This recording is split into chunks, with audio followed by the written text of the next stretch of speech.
What if someone you learned about in history never actually existed? Not misunderstood, not exaggerated, completely imagined. A name remembered for centuries, a face painted in books, a life told again and again around fires, in churches, in classrooms, and yet, no body, no proof, no truth, just belief. Tonight, in the quiet weight of history, we walk into a strange place, where memory and myth slowly become the same thing, where people trusted stories more than evidence, where legends were treated like neighbors, where entire lives were invented and nobody questioned them. Close your eyes, let the noise of the present fade, and listen, because some of the most famous figures of the medieval world were never real at all. The comfort of believing. There is something deeply human about believing in stories. We want heroes. We want villains. We want simple explanations for a complicated world. And in the medieval age, a time of darkness, uncertainty, and fragile hope, stories were not entertainment, they were survival. People did not have the internet. They did not have libraries filled with verified facts. Most could not even read. Truth was whatever was spoken often enough. And when fear ruled daily life, disease, war, hunger, death always near, people reached for something steady. They reached for legends. Some stories gave comfort. Some gave meaning. Some gave control over things that felt uncontrollable. And slowly, stories became history, not because they were true, but because they were believed. The Green Children of Woolpit. Imagine a quiet English village, fields stretching endlessly, cold wind moving through tall grass, a sky always heavy with gray clouds. One day, villagers discovered something strange.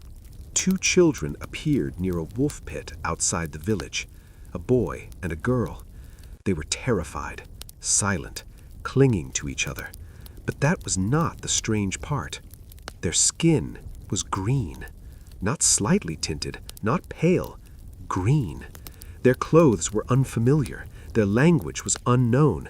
No one understood a single word they spoke. The villagers stared. Whispers spread quickly. Were they spirits? Were they cursed? Were they not human at all? The children refused to eat normal food. They pushed away bread. They rejected meat. Then one day, they found beans, and they ate. Only beans, nothing else. Slowly, over time, the green color faded. The boy became weak and eventually died. The girl survived. She learned English. She told a story. She claimed they came from a place where the sun never shone brightly, a land of eternal twilight, a place called St. Martin's Land. She claimed they had followed a strange sound, a ringing noise, and suddenly found themselves in this world. The villagers believed her. The story spread. For centuries, people accepted the Green Children of Woolpit as historical truth, but no evidence ever appeared, no proof of their land, no explanation of their origin, just a story, a strange, haunting story. And yet, even today, some still wonder, what if? Why people needed these stories. To understand why medieval people believed such tales, you must understand their world.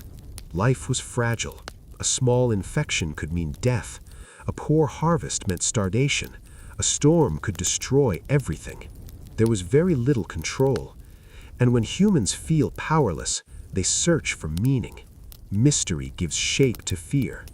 If something strange happens, it feels safer to explain it, even wrongly, than to admit you do not understand. The Green Children were not just a curiosity. They were proof to medieval minds that the world was larger than they imagined, that other realms existed, that divine forces moved among them. Belief made chaos bearable, and that mattered more than truth. The Phantom Pope, Pope Joan. Now imagine medieval Europe, A world ruled not just by kings, but by the church. Religious authority shaped every part of life. Faith was law, questioning was dangerous, and within this powerful structure, one of the most shocking stories ever told began to spread. A woman had become pope, not secretly influencing power, not standing behind the throne, but sitting at the highest seat of the church itself. Her name was said to be Pope Joan. The story was dramatic. She disguised herself as a man to gain education. Her intelligence impressed church leaders. She rose through the ranks, and eventually, impossibly, she became pope. For years she ruled successfully, until one day, during a public procession, she suddenly collapsed, and there, before the crowd, she gave birth. The truth was revealed, the deception exposed. Some versions say she died instantly, others say she was executed, but the message was always the same. Even the most powerful institution could be deceived. The story spread across Europe. Paintings depicted her, writings described her reign. People spoke of her as historical fact. And yet, no official record exists. No evidence confirms her existence. Most historians now believe Pope Joan never was real. But for centuries, people believed completely, because the story satisfied something deeper than facts. It challenged authority. It exposed human weakness. It revealed hidden possibility. And sometimes, people believe what they secretly wish could be true. The knight who never lived. In medieval times, knights were more than soldiers. They were symbols: honor, courage, sacrifice. People needed heroes, figures who embodied ideals that ordinary life could not reach. And so stories of perfect knights began to appear. Warriors who never lost, men of impossible virtue, champions of absolute justice. One such knight appeared again and again in tales: a fearless protector, a flawless warrior, a defender of the weak. But historians searching for records found nothing. No birthplace, no battlefield, no grave, only stories. The knight existed not in history, but in longing.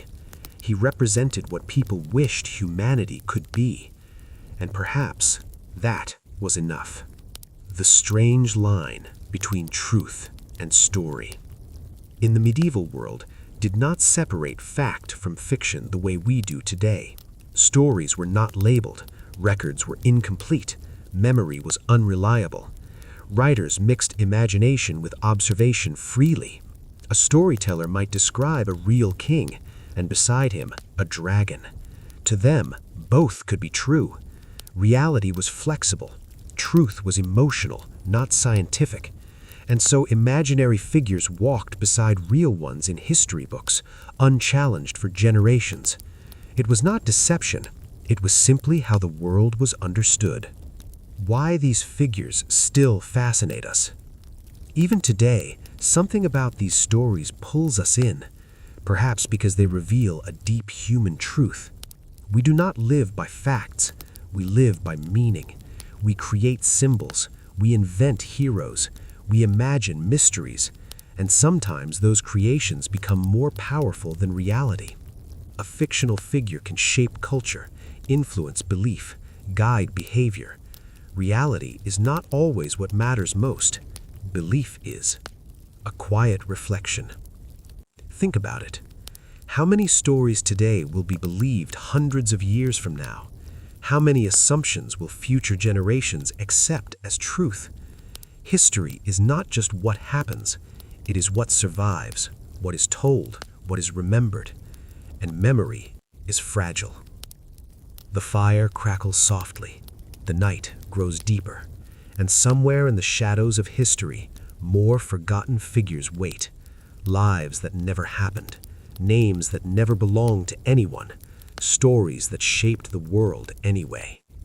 In the next part, we will walk further into these strange histories, meeting more legendary figures, more invented lives, more truths hidden inside fiction. And you may begin to wonder if the past itself is partly a dream. The wind whispers through empty streets of old towns. Cobblestones glint faintly under moonlight. Shadows twist strangely across ruined walls, and in that silence, the stories live on, because the past is never quite gone, even if it never existed. The wise woman who spoke to kings. They called her Sibylla, a woman of extraordinary knowledge, a prophetess of impossible wisdom. She knew the future. She advised kings. She predicted wars. She foretold disasters. Villagers spoke her name in hushed tones. Kings sent messengers to hear her counsel. She was everywhere and nowhere. Her visions, they claimed, changed history. But no record ever confirms she existed. No signature, no home, no trace beyond the stories. And yet, in hearts and minds, she influenced decisions, shaped allegiances, guided rulers. Belief gave her life. The Phantom Battle. Imagine a battlefield, fog rolling in, swords clanging, horses screaming.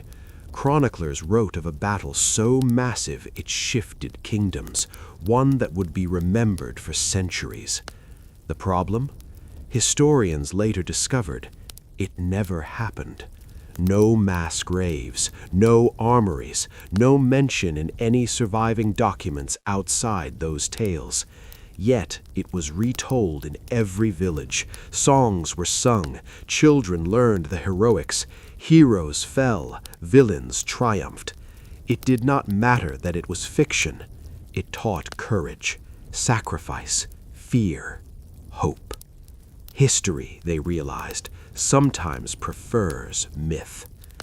The Lady of the Lake. Ah, Merlin and King Arthur's world. Many believed in the Lady of the Lake, the enchantress who raised a king, handed him a sword, shaped his destiny. She was everywhere in literature, depicted in art, whispered about in monasteries, yet she never existed. But her presence defined Arthurian Europe. The ideals of chivalry, the concept of magic and destiny, the dreams of kings and peasants alike. Sometimes a figure doesn't need reality, it only needs meaning. Why humans create reality from stories. Pause for a moment. Think about the world of the Middle Ages. Darkness, illness, violence everywhere. People needed explanations. They needed control, even if that control was an illusion. Stories created order. Imagined figures gave lessons. Heroes became blueprints for living. They were not lies, not entirely. They were tools, symbols, mirrors of hope and fear. And in believing, people survived. They endured. They passed their culture forward. A conversation in the market. Imagine a medieval market. Two villagers speak quietly. "Did you hear?" one says. "The knight who saved the city. He was just a boy last year, yet now he fights dragons." The other nods. "Yes, and the green children, have you seen them? I hear they came from another land entirely." No one doubts. No one asks for proof. Belief is enough. Because stories are safer than reality sometimes. Lessons from imagined lives. Even centuries later, we still learn from figures who never existed. The stories carry wisdom. Courage is more than muscle. Wisdom can come from unexpected sources. Sacrifice is meaningful, even if invented.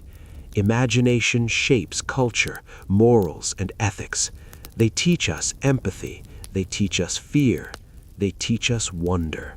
Sometimes a life that never was is more instructive than one that truly existed. The importance of imperfection. Notice something. These stories are messy, inconsistent, contradictory, sometimes impossible. They stumble over details, they exaggerate events, they leave gaps. And yet, that imperfection is human. Perfection feels sterile, rigid, distant, but a story with flaws breathes. It pauses, it hesitates, it whispers. It is alive. The haunted castle of fables. Picture a crumbling castle. Fog rolls over the battlements. A distant owl hoots. Local children dare each other to climb the hill. They speak of knights, ghosts, and impossible ladies, stories of battles that never happened, kings who never reigned, wizards who never cast spells. And still the stories linger. Generations carry them. They are part of the place, part of its rhythm, even though reality cannot claim them. The power of belief.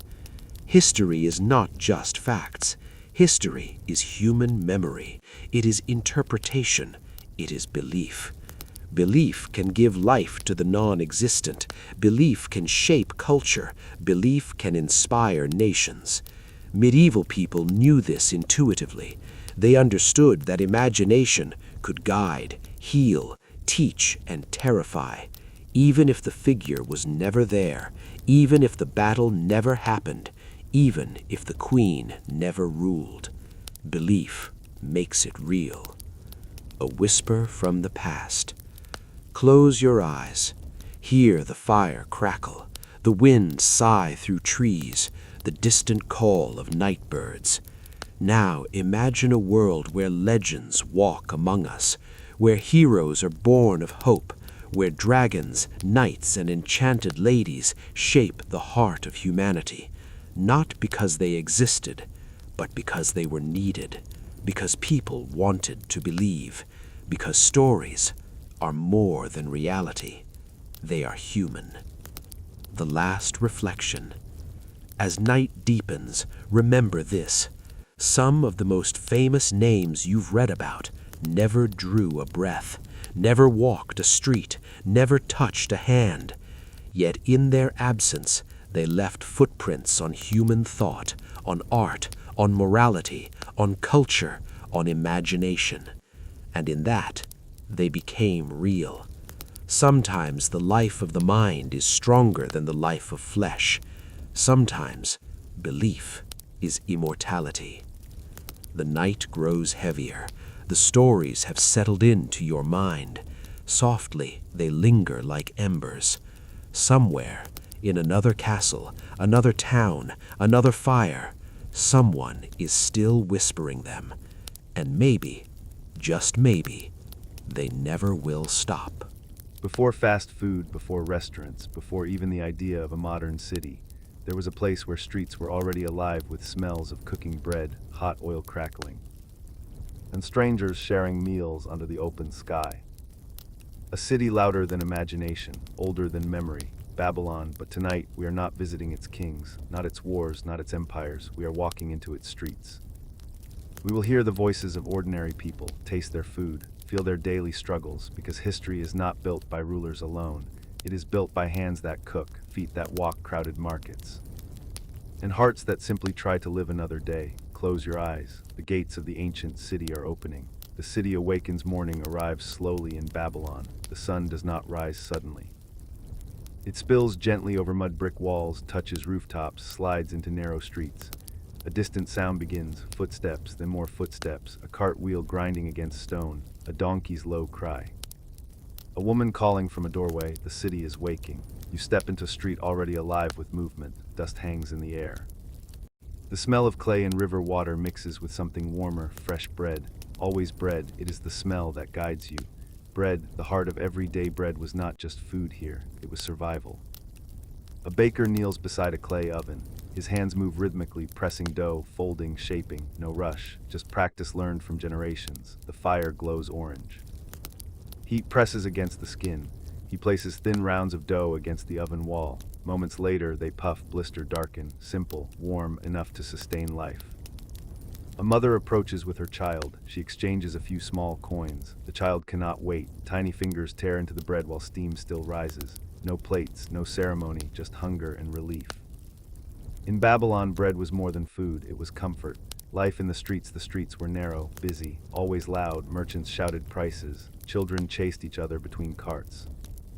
Dogs wandered freely, searching for scraps. You could learn everything about the city by walking its markets. A man sells dates stacked in tall piles, dark, sticky sweetness glistening under sunlight. Next to him, a woman pours thick beer from a clay jar, not clear like modern beer, cloudy, heavy, almost like liquid bread. People drink it daily, even children. Water was not always safe.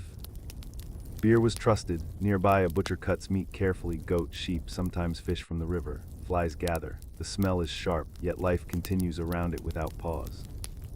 Because this is normal, this is survival. Street food of the ancient world, yes, street food existed even here. Long before modern cities, long before food trucks, small stalls lined the roads. Simple meals, quick meals, food for workers who had no time to cook. A vendor fries small cakes in oil. The surface sizzles loudly. The smell drifts through the street, rich, irresistible. Another stall serves stews simmering in clay pots. Lentils, onions, garlic, herbs crushed by hand. The flavors are strong, earthy, comforting. A laborer stops, exhausted. He eats quickly, standing. Then returns to work. Food here was not luxury. It was energy for survival. The river that fed everything, the great rivers near Babylon shaped daily life. They gave water, fish, trade routes. Fertile soil, before sunrise, fishermen already worked quietly. Nets slide into dark water, ripples spread slowly. Sometimes the catch was small, sometimes generous. But whatever came from the river entered the markets by afternoon. Fresh fish grilled over open flame, the skin crisping, the smell drifting across streets. People gathered near these fires, talking. Laughing, sharing news, food created community. A worker's day, imagine being an ordinary worker in Babylon. You wake before sunrise, your body already tired from yesterday. You eat simple bread. Perhaps some dates, then work begins: construction, farming, trade, labor under the burning sun. Hours pass slowly, heat presses down, dust clings to skin. By midday, hunger returns. You search for a vendor, a quick meal, a moment of rest. This was daily life, not glory, not legend, just survival. Homes of ordinary people step away from the markets. Walk into the residential areas. Houses are built of mud bricks, simple, functional. Inside, life is quiet. A mother prepares food slowly, grinding grain with heavy stones. The sound repeats endlessly: scrape, press, scrape. Children help or complain or play. A pot simmers over a small fire. The room fills with warmth. These small moments, cooking, eating, resting, formed the real history of Babylon. Not wars, not monuments, but daily life. Food and social class, not everyone ate the same food.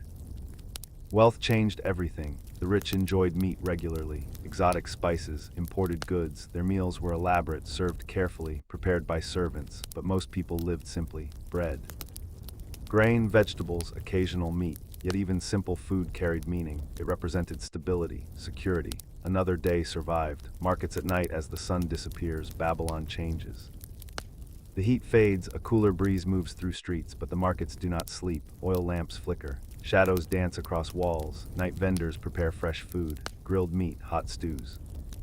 Sweet cakes dipped in honey. The smell becomes richer in the cool air. Families walk together. Workers relax. Stories are shared. For a moment, life feels lighter. The emotional side of food was never just physical. It carried emotion. A shared meal meant trust. Offering bread meant peace. Cooking for someone meant care. Even in hardship, people found comfort in eating together. A father returns home after long labor. His family waits. They eat quietly. No grand feast, just presence, and that was enough. A pause in the ancient night. Listen carefully. The market noise fades. The fires grow dim. Footsteps soften. Babylon rests. But tomorrow, the ovens will burn again. The vendors will call again. The streets will fill again. Life continues. Always. Reflection. We often imagine ancient civilizations as distant and strange. But their daily lives, their hunger, their search for comfort feel familiar. They worried, they struggled, they hoped, just like us. History is not only about empires, it is about ordinary mornings. Simple meals, quiet survival. The city sleeps now. But in the next part, we will walk deeper into Babylon's life, its festivals, its cooking rituals, its hidden flavors, and the culture that shaped one of the greatest cities in human history. And perhaps we will discover that across thousands of years, the human heart has not changed at all. Night falls slowly over Babylon. The city glows with flickering lamps, casting long shadows across mud brick streets. The scent of lingering bread, oil, and herbs hangs in the air. Even as darkness settles, life continues quietly. Whispers of the day remain, laughter, calls of vendors, the soft scrape of carts over stone, because in Babylon even night had its own rhythm, even night had its own flavor. Evening street scenes, the markets, once crowded, now take on a different pace. A few vendors remain. A woman rolls dough for late customers, her hands steady and practiced. A man tends a small fire, grilling fish from the river. Children dart between shadows, playing games with sticks and stones. Their laughter echoes off the walls. Dogs weave through the streets, sniffing at scraps, ears alert for movement. Here, food is not just sustenance. It is life, it is comfort, it is community. Even when night falls, Babylon breathes. Festivals and feasts, days of festival in Babylon were unlike any ordinary day. On these days, the city exploded with color. Flags and fabrics swayed from rooftops. Music floated from hidden courtyards. People sang, danced, and feasted together. Street food became a celebration in itself, sweets dripping with honey, deep-fried cakes, and spiced stews. Families shared meals under torches, telling stories of gods, kings, and heroes. Even ordinary citizens who struggled daily found joy here. The smells, the colors, the sounds, all united the city in shared experience. A father might hand a son a piece of warm bread. A mother might pour a small cup of thick beer for her husband. They smiled, they survived, and that for them was enough. Cooking techniques and rituals. Babylonian cooking was slow, deliberate, and tactile. Grain was ground by hand. Pots were filled and stirred over open fires. Meats were marinated with local herbs, thyme, coriander, cumin, and sometimes honey. Fish was salted and smoked to preserve it longer. Even spices had meaning. They weren't just flavor, they signified wealth, hospitality, and respect for the gods. Every meal was a ritual. Even the simplest porridge carried centuries of knowledge. Each ingredient, each touch of the hand, each stir, connected the present with generations past. The rivers' gifts, the mighty rivers near Babylon, shaped every aspect of daily life. They fed crops. They carried trade, they provided fish. Fishermen rose early. They pushed small boats into the shimmering waters. Nets spread, ripples stretched across the surface. The catch was unpredictable. Some mornings it was bountiful, carp, catfish, and small freshwater creatures. Other mornings, barely enough to feed a family. When the market opened, the river's bounty was displayed proudly. Merchants and cooks debated prices. Children ran between stalls, fingers sticky from honeyed cakes. And somewhere in all of this, ordinary life unfolded quietly. Food as a social connector, sharing meals, was never just about hunger. It was about trust, relationships, and belonging. A traveler arriving from a distant village would be offered bread and stew. Neighbors shared fish caught that morning. Children learned the importance of patience while waiting for sweet treats. Food tied people together. It was a language understood by all, regardless of wealth, age, or status. Even a small cup of beer, thick and cloudy, symbolized togetherness. A simple offering became a bond. In Babylon, this bond was vital. Life was never guaranteed, and community was everything. Daily challenges. Life was not easy. The sun blazed mercilessly on summer days, the streets filled with dust. Rats scurried among garbage heaps, heat cracked clay pots. Workers' hands were raw from labor, yet people adapted. They developed ways to keep food safe. They found ways to entertain themselves amid monotony. They built small joys into every day. Even hunger became routine. A shared loaf of bread or a handful of dates was not luxury, it was survival. And survival taught resilience. Children and food. Children in Babylon lived close to the rhythm of daily work. They helped grind grain, they carried water, they delivered bread. Sometimes they stole a taste of sweets when no one was looking. Their laughter echoed between walls. Even the poorest families found ways to teach them small joys. Food was education. It was discipline, it was celebration. Children learned early the balance of scarcity and delight. Even a tiny piece of honeyed cake carried memory, love, and hope. The emotional power of taste. Close your eyes and imagine the first bite of warm bread from a street stall, the sweetness of dates and figs, the sharp aroma of grilled fish, the cloudiness of beer filling your senses, comforting the throat. Food carried emotion. A simple meal could heal fear. It could restore energy. It could remind someone that tomorrow was possible. Babylon's people understood this. They made the act of eating sacred, even in hardship. Work and food labor defined most lives in Babylon. Builders, farmers, merchants, fishermen. From dawn till dusk, they worked tirelessly. Their food was functional: bread to fuel labor, stew to nourish, fruit for quick energy, but they also made time to savor, to rest for a moment, to enjoy what they had created. Even amidst exhaustion, they found pleasure in a warm meal, a shared laugh, a quiet night. Homes, families, and meals. Homes were modest. Clay walls, flat roofs, and a single cooking hearth. Families gathered around fires. Meals were communal. Children learned from their parents how to cook, how to grind grain, how to respect the food itself. A small portion was never wasted. Every grain mattered. Even in poverty, these shared meals created comfort. Love was measured in portions of bread, bowls of stew, and shared water. The festival of flavors. Sometimes, the city celebrated not only gods but also food itself. Streets filled with smells so strong that you could follow them from miles away. Fried cakes dipped in honey. Spiced meats slow-cooked over fire. Porridges simmered with fruit and grains. People danced, children played, families feasted together. Food, laughter, and music became intertwined. And in those moments, Babylon's citizens forgot hardship, even if only for a night. Reflection on daily life. Daily life in Babylon was simple, yet it was rich in meaning. Every loaf of bread, every grilled fish, every communal meal taught lessons of survival, community, and care. The streets, the markets, the river, they were alive with rhythm, culture, and emotion. Even thousands of years later, these details remind us history is lived in small, quiet acts, not in kings or temples alone, but in bread baked, in markets bustling, and hearts connected. Closing the ancient day as the sun sets on Babylon, the city slows. Vendors pack away their stalls, children retreat to their homes, fires die down slowly. And in the stillness, the memory of taste, labor, and laughter lingers. History whispers, ordinary lives matter, small meals matter, community matters.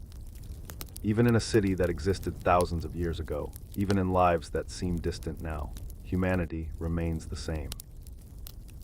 She was born in a world ruled by men. Every decision, every title, every battle, controlled by others. Yet she rose. Not with noise, not with bluster, but quietly. Determined, unyielding. Matilda of Tuscany, a woman whose power shaped the medieval world, without anyone doubting her authority, without needing to shout it. Her story is not one of dramatic spectacle. It is subtle. It is steady. It is human. Tonight we walk through her life, through her decisions, her struggles, her triumphs, and perhaps we understand what quiet power truly means. Early life and family. Matilda was born in 1046.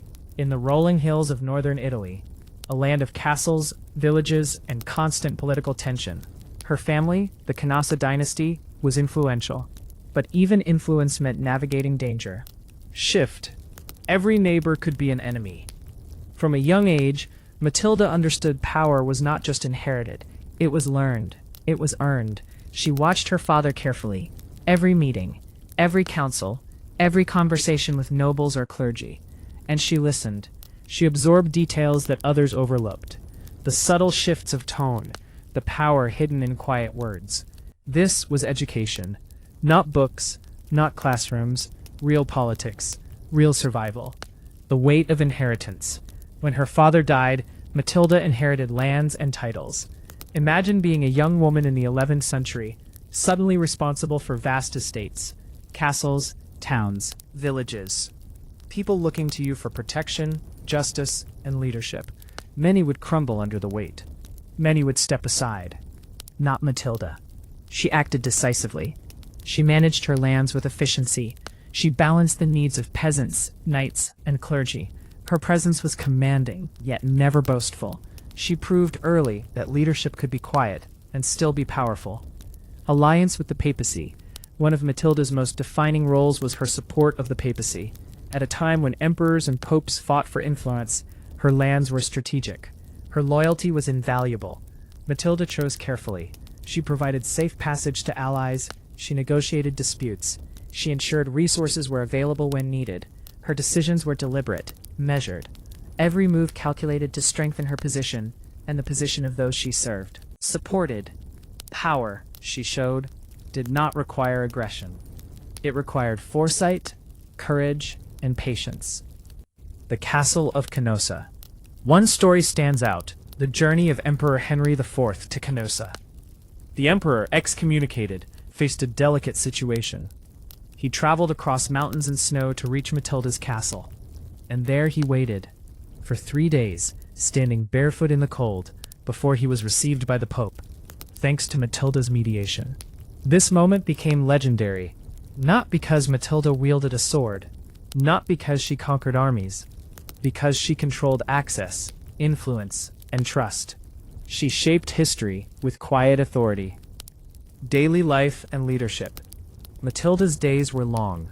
Sunrise brought meetings with stewards and knights. She oversaw finances, justice, and land management. She wrote letters that influenced decisions far beyond her estates, were for reflection and prayer.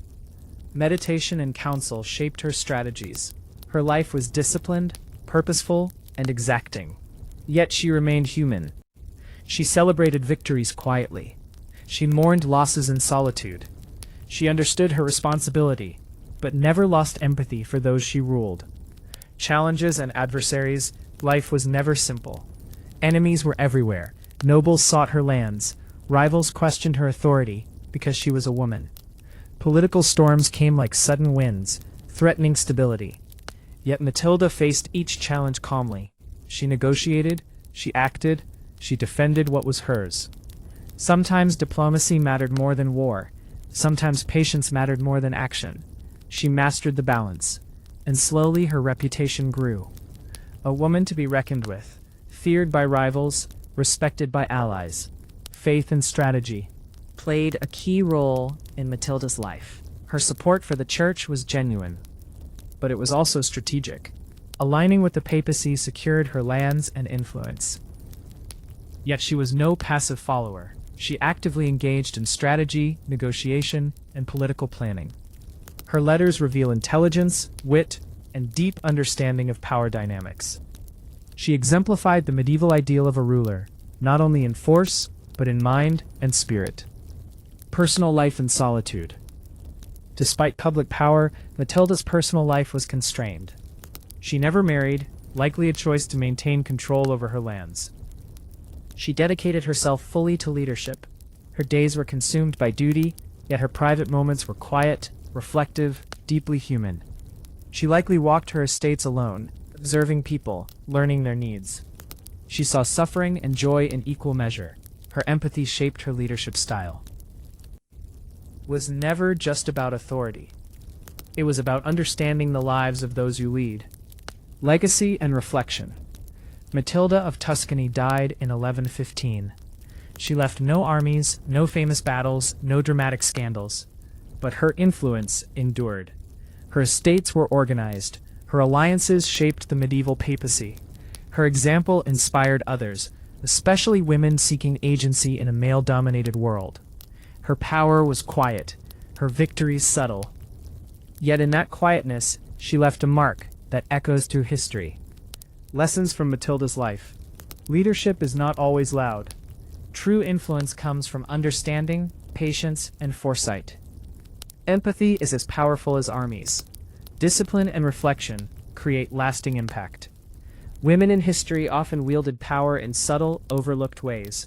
And perhaps most importantly, history remembers those who balance strength with humanity. Story.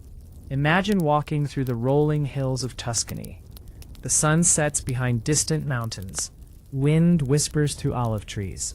You can almost hear Matilda moving through her castle halls, making decisions quietly, thoughtfully, deliberately. No fanfare, no shouting, just presence. And in that presence, she changed the world. The mountains of Tuscany are quiet now. Mist curls along the valleys.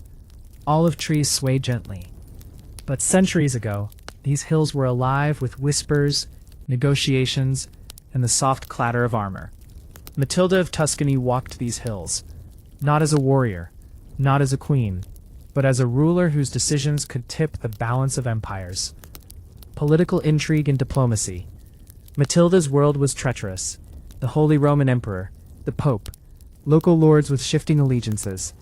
Every meeting could spark a war. Every letter could betray trust. Every silence could be misread. Yet Matilda thrived.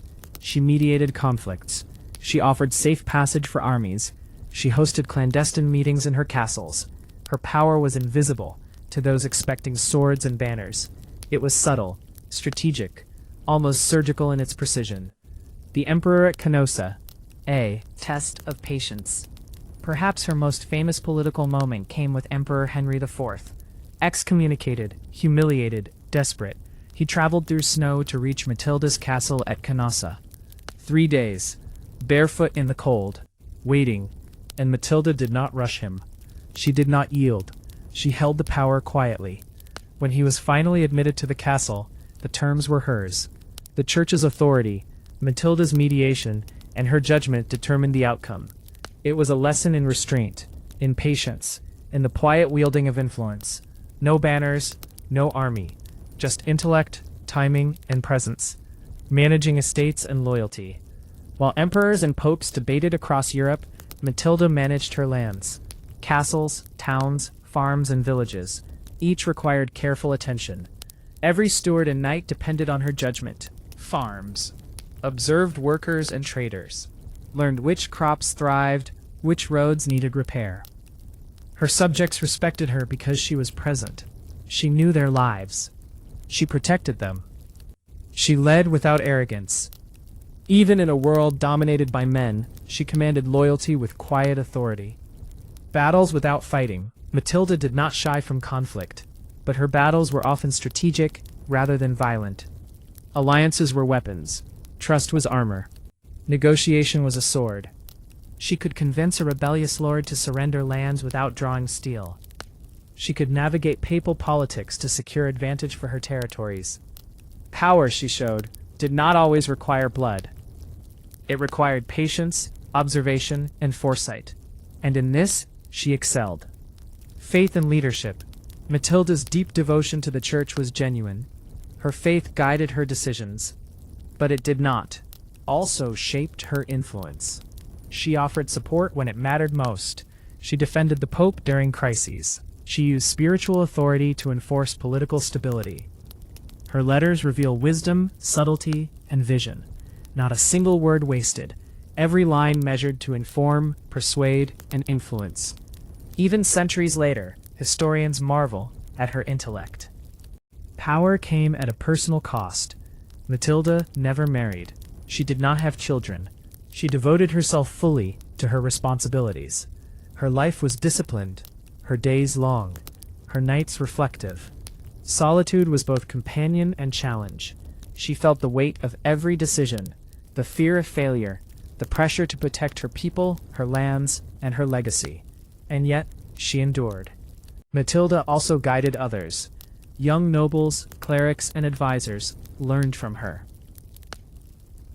Her taught strategy, diplomacy, and leadership. Her mentorship extended her influence far beyond her estates.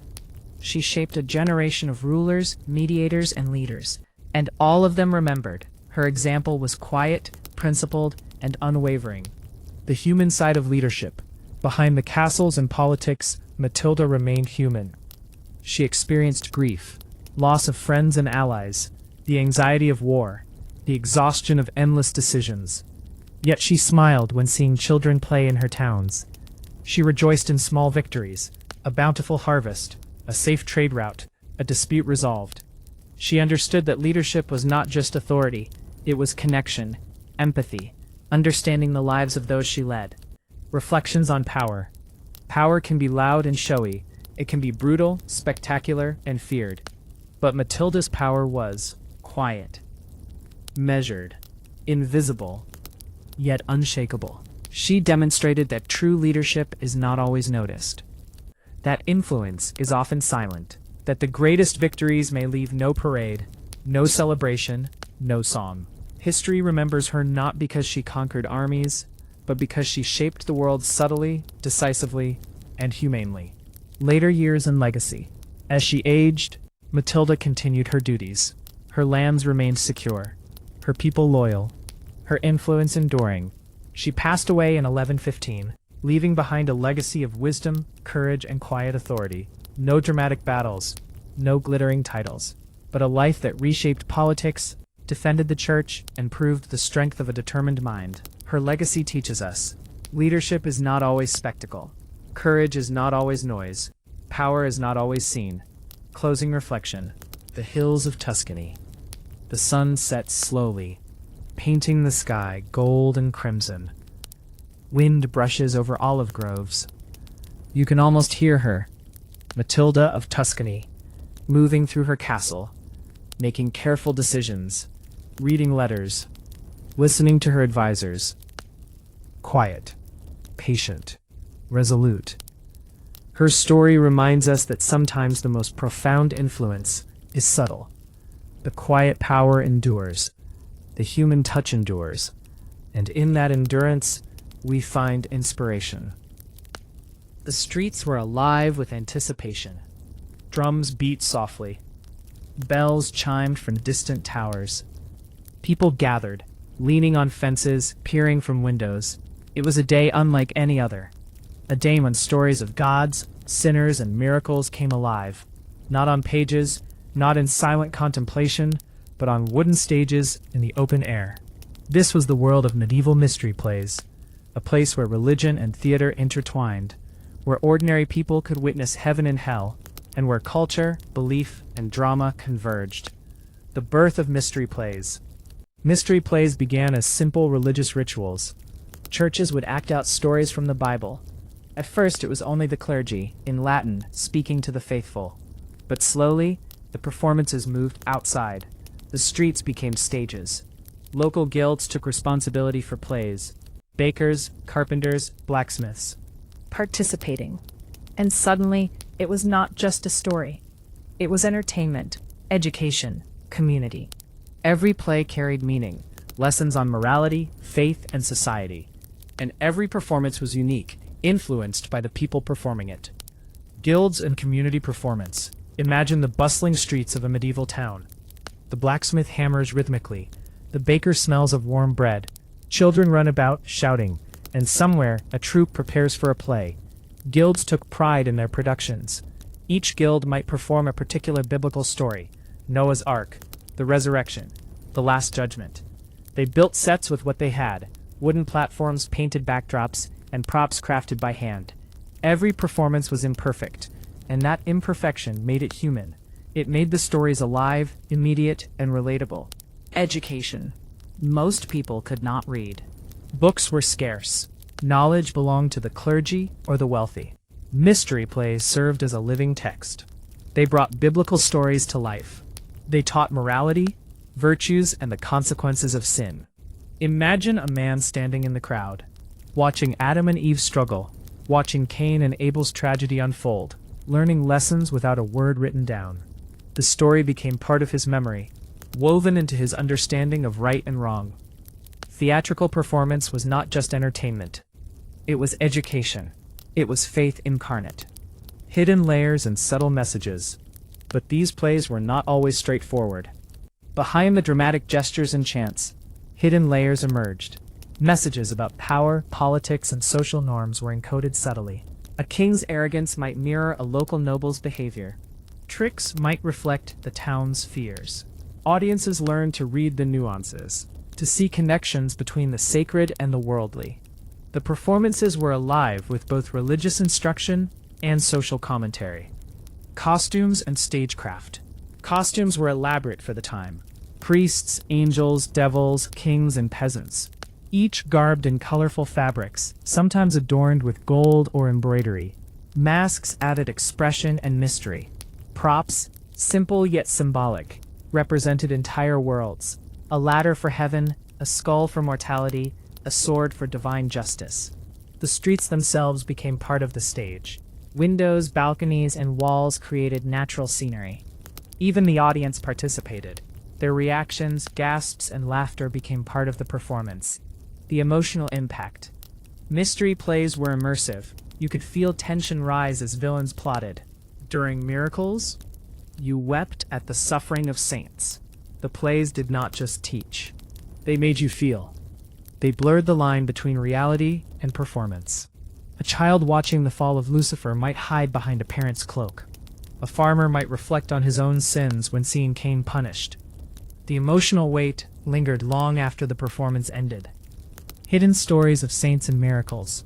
Some plays explored lesser-known religious stories. Saints whose lives were barely recorded in chronicles came alive on stage. Miracles that inspired local devotion were dramatized for the crowd. These performances preserved history, stories that might otherwise have been lost. And because each performance was slightly different, the stories evolved over time. The oral tradition complemented the visual spectacle, creating a rich tapestry of cultural memory. Festivals and timing. Mystery plays were tied to the religious calendar. Feast days, Easter, Christmas, Saints' days, Provided an opportunity for performance. Town squares transformed into theaters. Families traveled from surrounding villages. Food and music accompanied the drama. The entire town became a participant in a shared cultural ritual. These festivals created cohesion. They reminded people of shared values, shared faith, and shared humanity. The daily life of performers. Performing was demanding. Guild members rehearsed tirelessly, balancing their craft with their trade. Hours were spent learning lines, memorizing gestures, and coordinating scenes. Yet there was joy, camaraderie. The thrill of audience applause, or the collective gasp was intoxicating.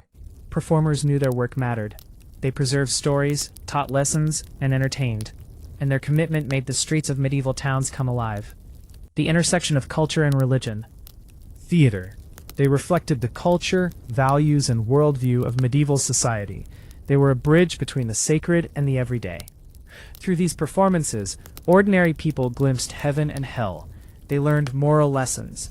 They shared communal experiences. And in doing so, these plays reinforced social bonds, strengthened faith, and celebrated human creativity. Reflection. Close your eyes. Picture a medieval town. The streets crowded with anticipation. Children perched on fence posts. Merchants pausing in their work. Smoke from cooking fires mingling with the scent of paint and wood. A play begins. Angels descend. Devils schemed. Kings debated. You watch. You feel. You learn. And centuries later, the echoes of these performances remain, not in stone or text, but in the way humanity continues to use drama, ritual, and storytelling to teach, entertain, and connect. The night deepens. The town quiets. But the stories, the plays, the lessons, they linger in memory. Even now, if you listen carefully, you can almost hear the footsteps of medieval performers on cobblestone streets. Their voices rising and falling with the eternal rhythm of faith, culture, and human imagination. The streets are quieter now, but the echoes remain. Imagine dusk in a medieval town. Smoke curls from small chimneys. Children chase each other between stalls, still energized from the day's excitement. Some linger, hoping the plays aren't over yet. Because even after the actors leave the stage, the stories live on. They echo in conversation, in reflection, in whispered prayer. Forbidden and hidden stories, not all plays were simple or approved by the church.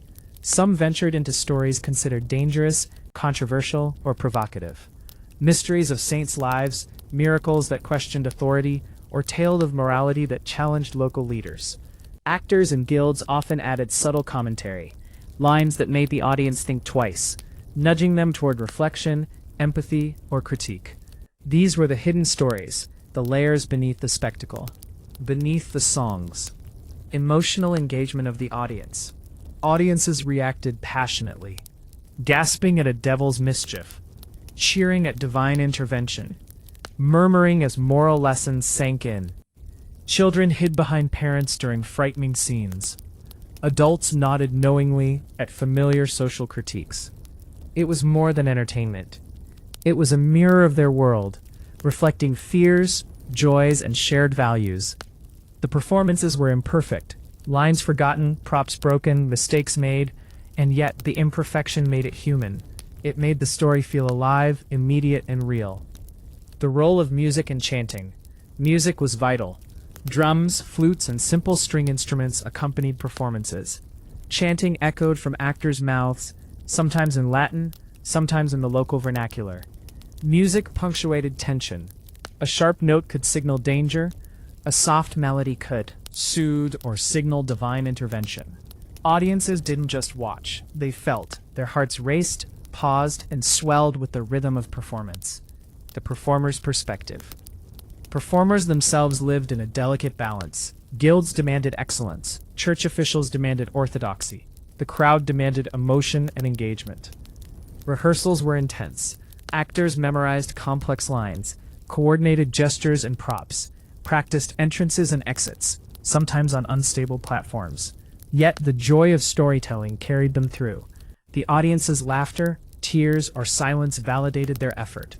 It was a labor of devotion, craft, and community service all at once. Community and cultural significance. Mystery plays were not just entertainment. They were a central cultural event.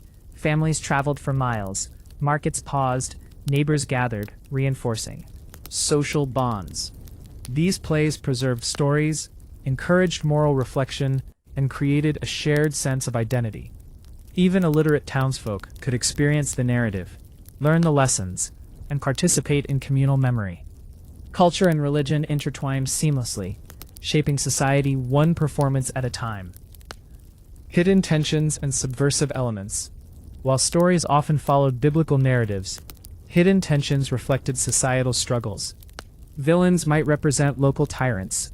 Devilish tricks symbolized social injustice. Humor masked criticism of authority.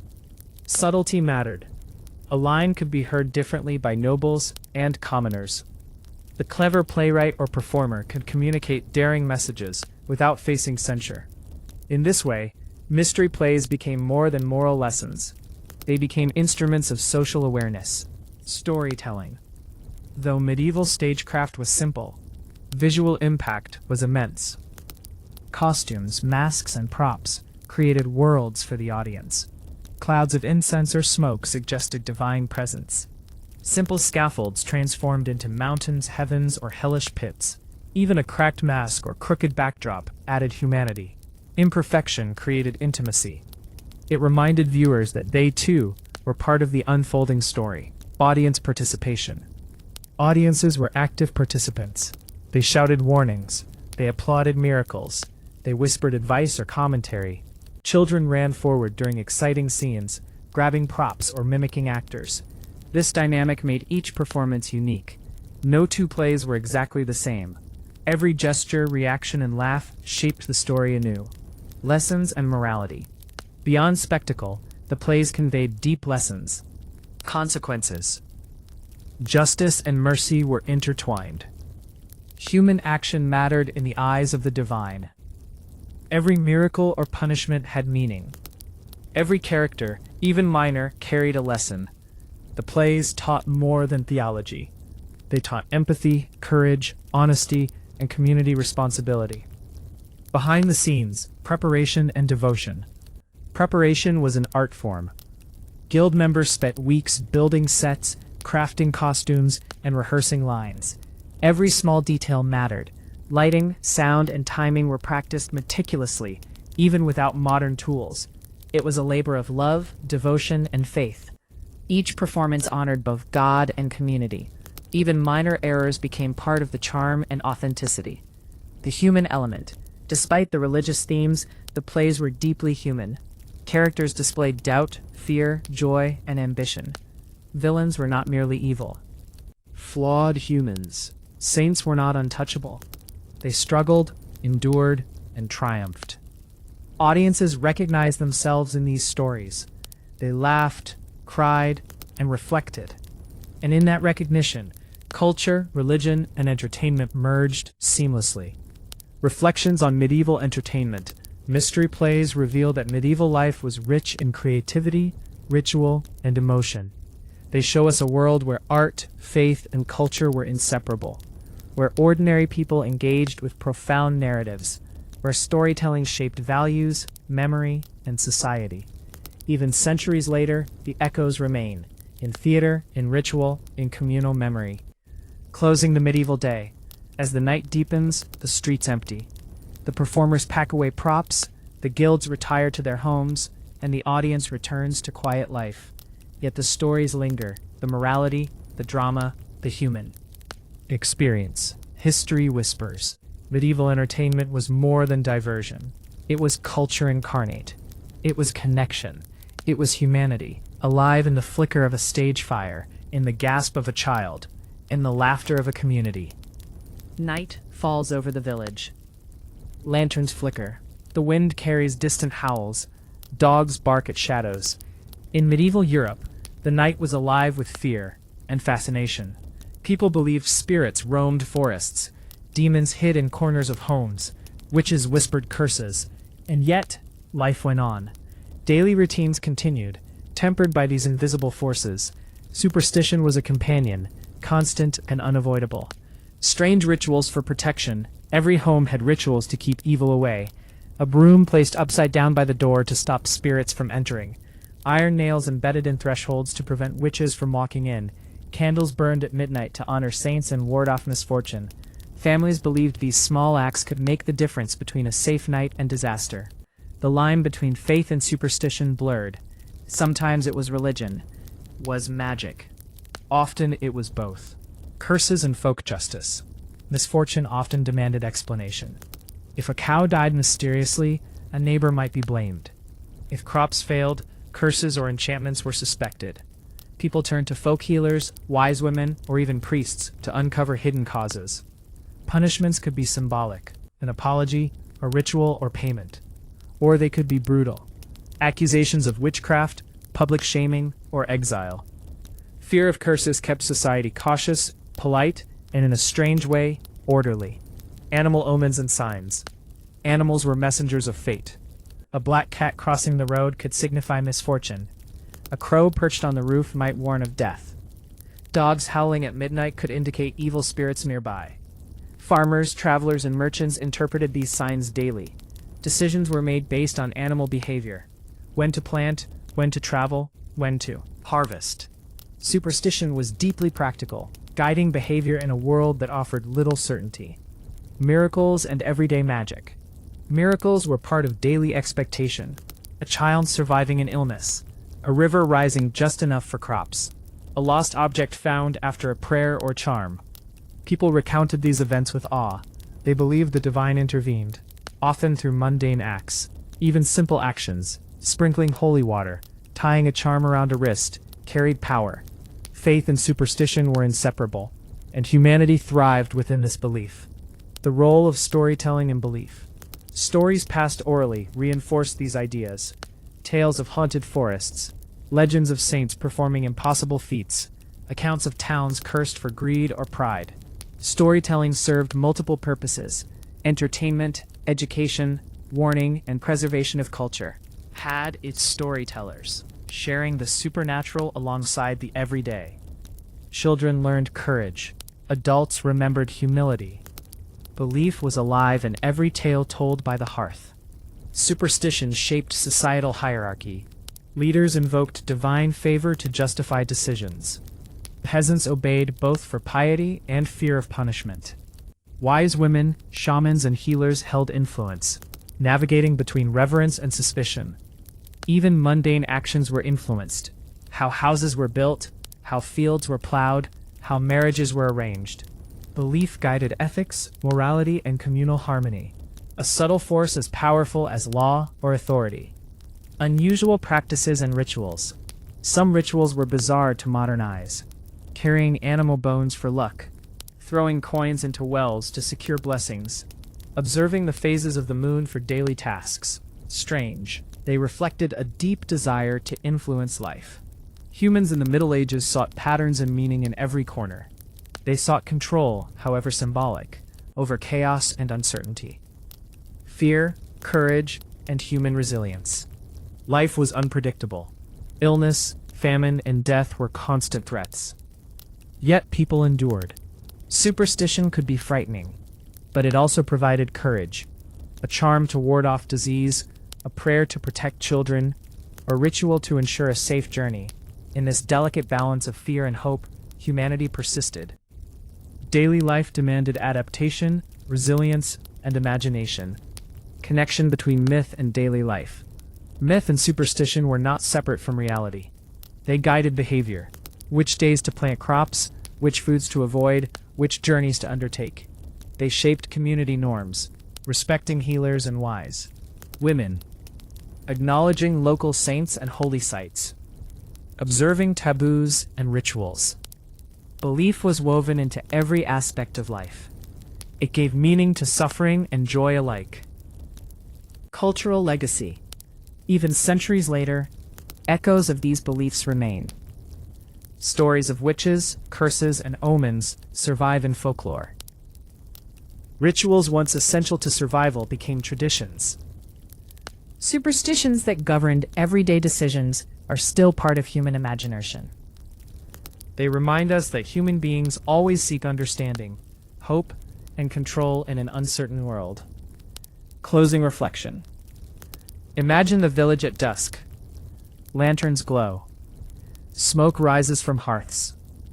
Children huddle near parents, listening to tales of spirits and miracles. Villagers carry charms, whisper prayers, and perform rituals. Life is uncertain. Death, disease, and misfortune are never far. And yet, people laugh, work, play, and love. Because belief, strange, mystical, and human, gives them courage. It shapes society, guides choices, and preserves memory. Medieval superstition was not just fear. It was a way of life, a way of understanding the unknown, a way of being human. The stone walls of castles are impressive, but they tell only part of the story. The great halls, glittering tapestries, and royal ceremonies are what history books often show, but the lives of medieval women were rarely captured in such grandeur. Beyond the courts, beyond the noble titles, beyond the rare stories of queens and saints, ordinary women lived, struggled, loved, and influenced the world in ways often unseen. Tonight, we uncover their hidden lives. Not the legends, not the dramatized tales, but the quiet, human reality of medieval women. Daily life in towns and villages. Life began early. Dawn rose over the village. Women stirred fires, ground grain, milked cows, and baked bread. They washed clothes in rivers, cared for children, and tended gardens. Yet work was never mindless. Every action carried responsibility. The family's health, the household's survival, the community's expectations. Their days were long, exhausting, and repetitive. Yet there was creativity. They managed limited resources, solved practical problems, and found moments of joy. A song while spinning wool, a story shared with a neighbor, laughter spilling from a small kitchen. Roles in agriculture and trade. Many women contributed directly to the economy. On farms, they planted, harvested, and cared for livestock. In towns, they sold goods at markets, ran small shops, or assisted in family trades. Their work was essential, even if it was undervalued. Some women became skilled artisans, weaving, embroidery, pottery, or brewing ale. Guilds occasionally recognized their skills, though mostly men dominated formal trades. Even so, women found ways to influence commerce, support their families, and create reputations within their communities. Marriage, family, and social expectations. Woman's life dramatically. Many were married young. Choices often reflected family alliances rather than personal desire. Dowries, inheritances, and political ties dictated unions. Yet women exercised agency where they could. They negotiated dowries, managed households, and cared for extended families. Influence was subtle but powerful. Motherhood brought joy and fear. Childbirth was dangerous. Infant mortality high. Women bore responsibility for both survival and nurturing. Life was fragile and women bore its weight with resilience. Education and knowledge. Formal education was rare. Noble women might learn reading, writing, and Latin. Some studied religion, music, or the management of estates. Peasant women learned skills orally, herbal remedies, midwifery, household management, and trades. Wisdom passed down generations, practical, vital, and often life-saving. Knowledge was power.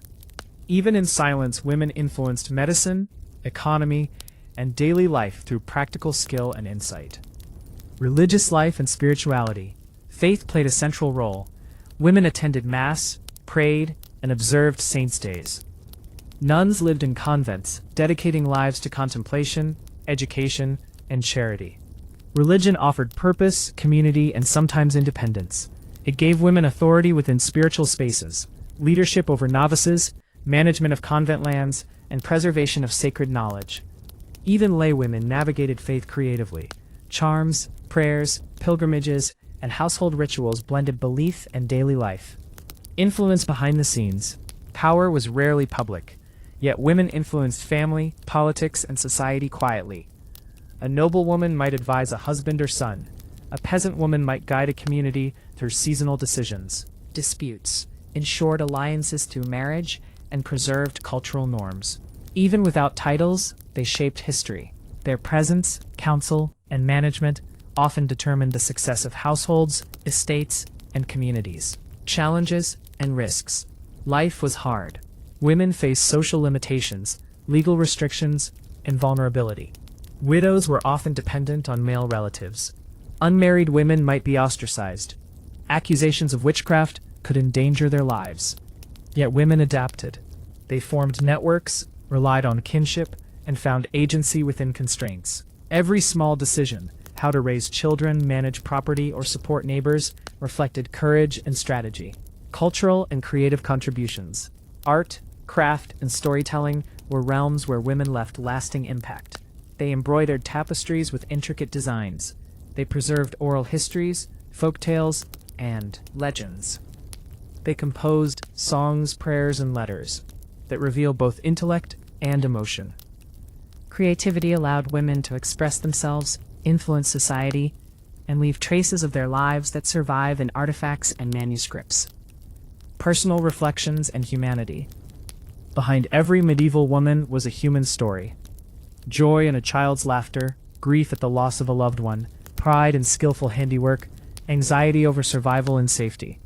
They experienced hope and fear, love and loss, just like we do. Life was challenging, unpredictable, and often harsh. Yet they persisted, adapting, contributing, and shaping their world in quiet, enduring ways. Lessons from medieval women. Their lives remind us that history is more than kings, wars, and conquests. Agency comes in many forms, subtle, quiet, and human. Resilience often exists in everyday tasks and responsibilities. Influence does not always require grand gestures, titles, or visibility. Creativity, faith, and practicality were tools of survival and empowerment. By understanding their hidden lives, we recognize the depth and complexity of medieval society. Closing reflection. Picture a medieval village at sunset. A woman gathers water from a well. Another kneads bread, humming a song. A young girl learns embroidery from her mother. Elderly women share stories by the hearth, laughter mingling with candlelight. Castles loom in the distance, glittering in history books.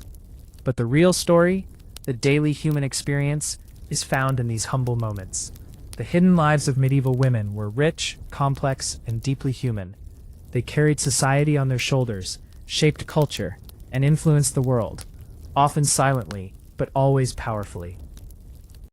The night is quiet, but the hearth fires burn bright.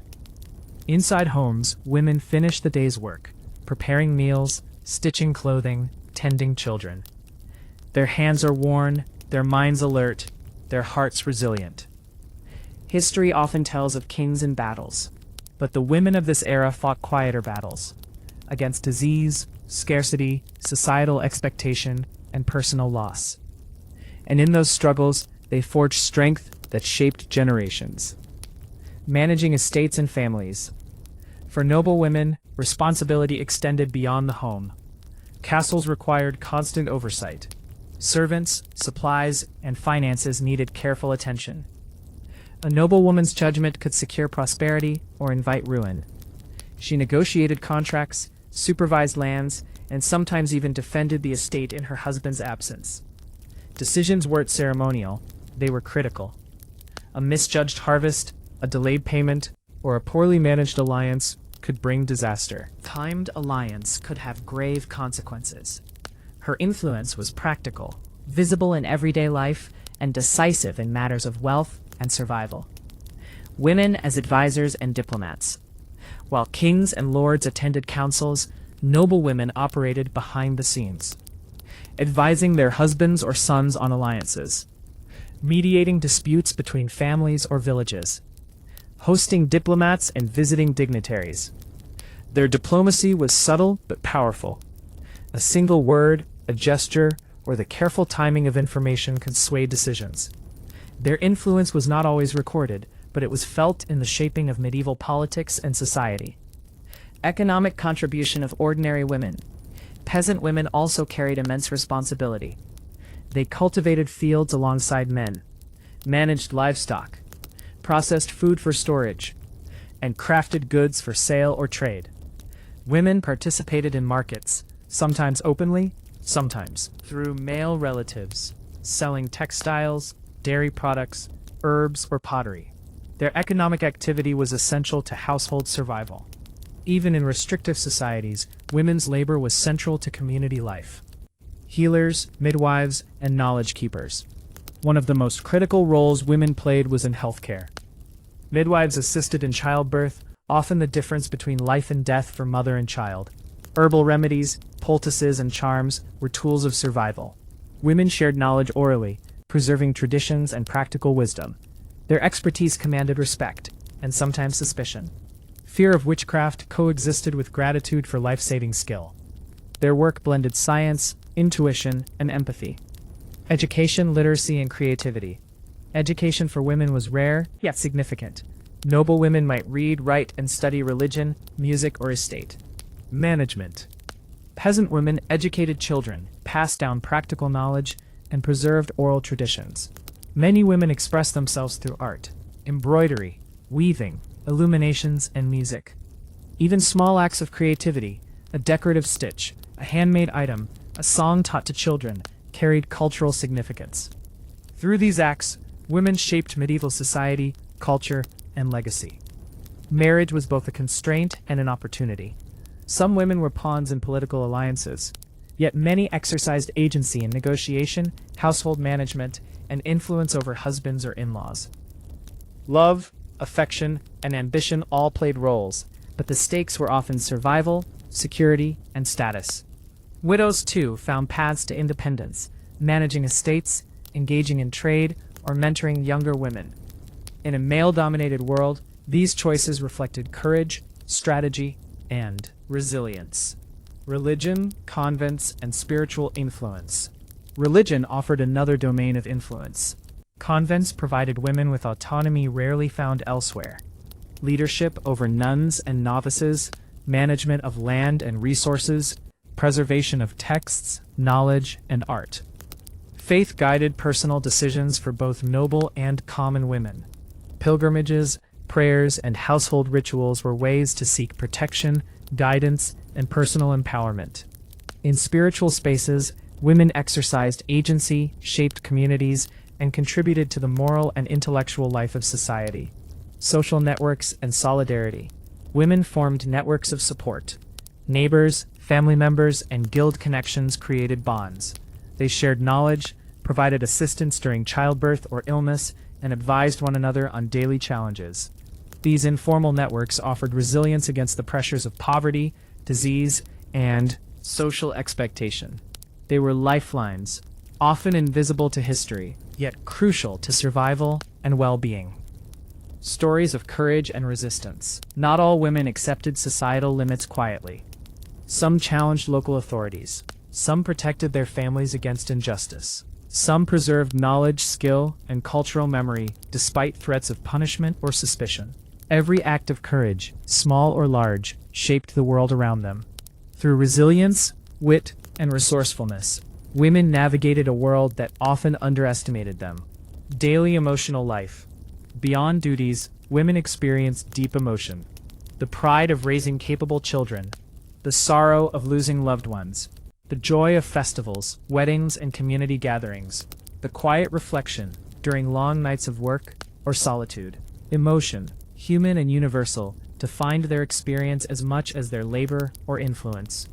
Them fully human, neither symbols nor abstractions, just people living, struggling, and shaping their world. The contributions of medieval women were subtle, yet enduring. They preserved knowledge, skills, and traditions. They influenced politics quietly. They nurtured families, communities, and cultures. Even when history overlooked them, their impact remained embedded in daily life, artifacts, and oral traditions. They remind us that history is not only the story of the powerful or the visible. It is the story of resilience, courage, and humanity, lived quietly, fully, and profoundly. Picture a medieval evening, a woman tending her garden, children playing nearby, a neighbor brings news from the market, candles flicker in the small cottage.